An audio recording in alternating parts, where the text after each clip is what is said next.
មិនគួរក្បត់ចិត្តរត់ចោលរៀមរា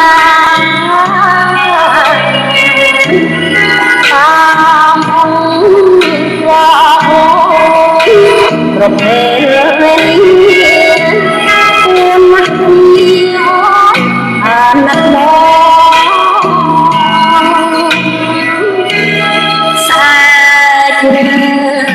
ជុំអងចាក់ស្រាប់តែស្រីងងអូនឆ្លើយថាទេអូនណានៅខំហើយជន់ឃើញស្នាហើយបងមកទេស្ទើររត់ចោលស្រាប់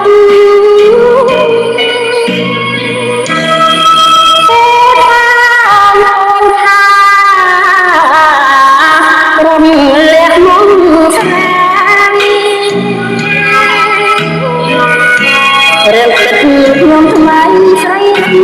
ចោលព្រមស្រីអំមើសំខំ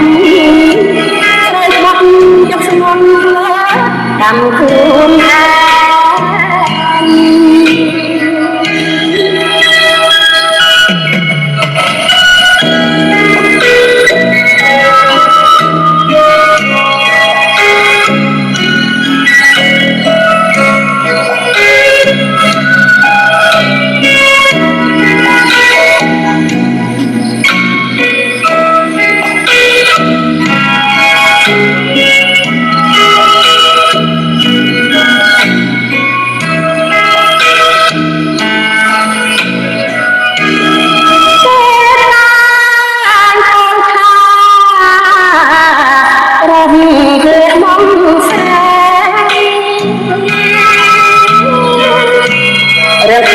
ខ្ញុំថ្មីស្រីចោលប្រកស្រី